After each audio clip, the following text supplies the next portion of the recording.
नमस्कार. माळेगाव नगरपंचायत निवडणुकीच्या रणसंग्रामात प्रभाग क्रमांक 1 मधून मोनाली अजित बनसोडे यांनी अपक्ष उमेदवार म्हणून आपली दावेदारी कायम राखली असून त्यांनी शनिवार दिनांक 22 नोव्हेंबर 2025 रोजी श्री नागेश्वर मित्रमंडळाच्या गणरायाला व नागेश्वराला नारळ वाढवून आपल्या प्रचाराचा श्रीगणेशा केलाय। यावेळी त्यांनी आपल्या समर्थकांच्या गारड्यात वाजत गाजत पदयात्रा काढीत नागेश्वर चरणी विजयाचं साकडं घातलंय।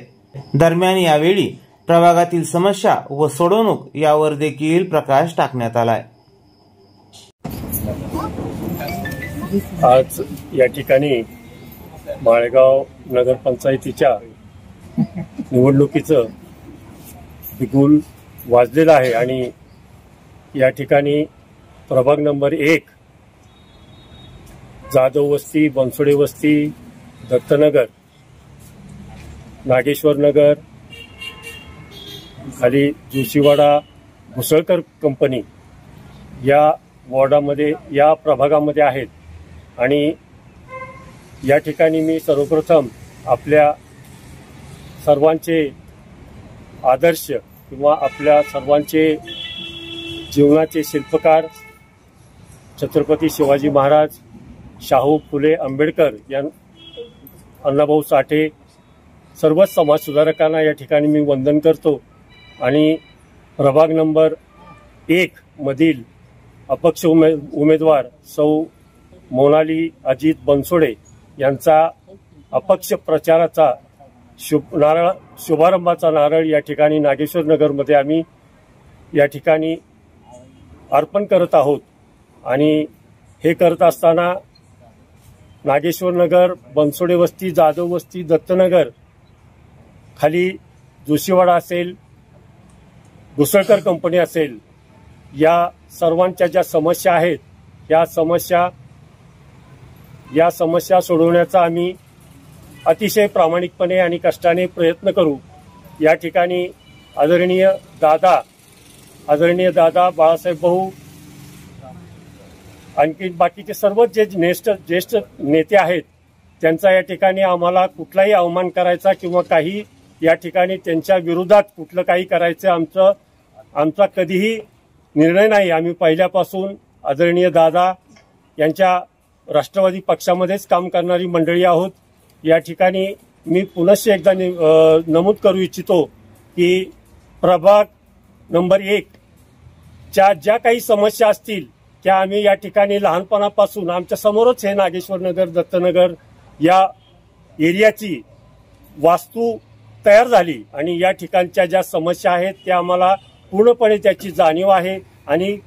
आम्ही त्या करण्याचा आटोकाट प्रयत्न करू। आणि या ठिकाणी आमच्या मोनाली अजित बनसोडे यांना प्रचंड अशा बहुमताने मतदार यशस्वी करतील यात मला तिळमात्रही शंका वाटत नाही। आणि हे पुढचं आमचं जे नागेश्वर नगर असेल, दत्तनगर असेल किंवा बनसोडे जाधव वस्तीवरील सर्वच घुसळकर, जोशीवाडा या सर्वांच्या ज्या काही समस्या असतील त्या सोडवण्याचा आम्ही मोनालीताईच्या माध्यमातून आमचं सर्व कुटुंबीय त्यासाठी बांधील राहू। या ठिकाणी माळेगाव नगरपंचायतचे इलेक्शन आणि ग्रामपंचायतच्या इलेक्शनमध्ये जे 10-11 वर्षे गेली आणि माळेगावकरांच्या ज्या अडचणी आहेत, ज्या लोकसंख्या प्रमाणात वाढत गेलेल्या आहेत आणि माळेगावच्या उत्तर बाजूला ज्या कॉलनी आहेत, जे अमरसिंह कॉलनी असेल, विद्यानगर असेल, इकडं नागेश्वर नगर असेल, दत्तनगर असेल, ह्या बिगर सिटी लेआउटनी सँक्शन झालेल्या लेआउटच्या कॉलनी आहेत। पण वास्तवात अशी परिस्थिती ह्या एरियात आहे की ह्याचे प्रारूप आराखडे जर बनले नाहीत त्याच्यामुळं ह्या कॉलन्यांची बिकट अवस्था झालेली आहे। आज काही गोष्टीचा सर्व्हिस रोड असेल, अंतर्गत रस्ते असतील, ड्रेनेज लाईनचा विषय असेल, पिण्याच्या पाण्याच्या लाईनचा विषय असेल, इलेक्ट्रिक लाईनचा विषय असतील, हे सगळे प्रॉब्लेम कशामुळे क्रिएट झालेले आहेत की जर लेआउट जर बनले तर हे डेव्हलपमेंट का झालेलं नाही। तर ह्या गोष्टीचा विचार करत असताना जी परिस्थिती आज उद्भवली आहे की काही गोष्टी अशा आहेत ज्या घडतंय त्या परिस्थितीमध्ये जे प्रारूप आराखडे जे पहिले बनले असते गावठाणाला धरून तर ही परिस्थिती झाली नसती। आता हिथून पुढे जे आराखडे बनणार आहेत त्या आराखड्याप्रमाणे आमचं व्हिजन असं आहे की इलेक्शन का लढवायचं, इलेक्शनचा उद्देश ह्याच्या मागचा काय आहे की जे आतापर्यंत डेव्हलपमेंट झालेली आहे आणि त्या डेव्हलपमेंटमध्ये समाजाला नागरिकांना काय फायदे झालेत आणि त्यांना कुठल्या कुठल्या समस्याला तोंड द्यावं लागतंय, हे प्रश्न आम्ही तळतळीच्या माध्यमामध्ये तळतळीत प्रयत्न करून आतापर्यंत सांगत आलेलो आहे. पण आम्हाला आता सोडवण्यासाठी जे आता इलेक्शन आलेलं आहे आणि त्या प्रभागामार्फत आम्हाला काही गोष्टीचं उद्देश सार्थक करायचं आहे नागरिकांसाठी. तर विषय असेल की रस्ते असतील तर रस्त्यांची जी अवस्था आहे आज, रस्ता कुठलाही गेला तर मध्ये रस्ते झाले, काही नागेश्वरमध्ये झाले असतील, काही दत्तनगरमध्ये झालेले असतील. जो बेसिक आहे म्हणजे वरचा जो मुरमी थर आहे न काढता डायरेक्ट रस्ते वर उंचवटा करायचा आणि रस्ते तयार करायचे. त्याच्यामुळं कुठलीही प्लेन्थ लेवल न घेता काही जे डेव्हलपमेंट केली जाते त्यात ड्रेनेज लाईन असेल, तुझ्या पाण्याच्या लाईन असेल, इलेक्ट्रिक लाईनच्या आता पुढे डेव्हलप होणार आहेत. तर ह्याचे ज्या विचार जर केला तर मागं अशी अवस्था झाली की तिथं रस्ते उचलल्यामुळे लोकांच्या घरातनी पाणी गेलं. तो बेसिक स्टडी न करता जी डेव्हलपमेंट होती त्याला कुठंतरी आपण बाजूला केलं पाहिजे. आणि आता जे आराखडे तयार होणार आहेत त्या आराखड्यानुसार जर एक आपण नियोजनबद्ध आराखडे तयार केले आणि त्यातून ड्रेनेज लाईन असेल, तुमचं पिण्याची लाईन असेल, त्याची इलेक्ट्रिक लाईन असेल, त्याचं मोजमाप करून मॅप करून त्याचे ड्रॉइंग जर आपण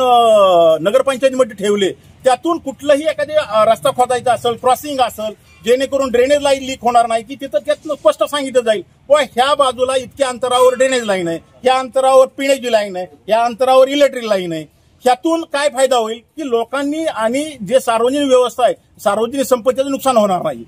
आणि लोकांच्या अडचणी कायमस्वरूपी सॉल्व्ह होतील की जेणेकरून पाण्याच्या पाईपलाईनचा विषय असेल, पाण्याच्या पाईपलाईनचं जे प्रेशर आहे, जो स्टडी त्याचा होणं गरजेचं, बेसिक स्टडी होणं गरजेचं आहे की खालच्या ग्राउंड लेवलच्या व्यक्तीला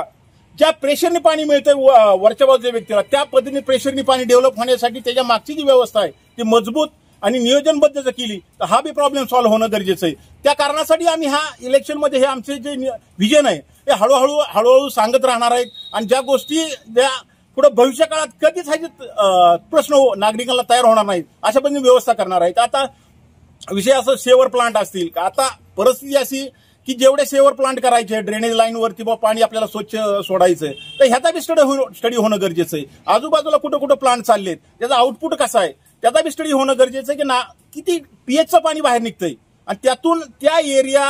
मार्फत आपण झाडाला कसं सोडू शकतोय आणि त्यातनं आजूबाजूला शेतीला कसा वापर होईल ह्याचा बी विचार होणं गरजेचं आहे. ह्या पद्धतीने हे स्टडी केला जाईल. आज परिस्थिती अशी, रस्त्यांची अवस्था अशी तयार झाल्यामुळे झाडांचं नियोजन व ह्या प्रभागाची रचना कशी आहे, या प्रभागामध्ये लोकसंख्या किती आहे, त्या लोकसंख्याप्रमाणे झाडांची संख्या किती आहे, ते वास्तवात जी उन्हाळ्याची परिस्थिती तयार होती की टेम्परेचर वाढत जातं, टेम्परेचर डाऊन कसं करता येईल आणि लोकांना त्याचा फायदा कसा, असं झाडांचं बी नियोजन होणं या प्रभागातनी गरजेचं आहे.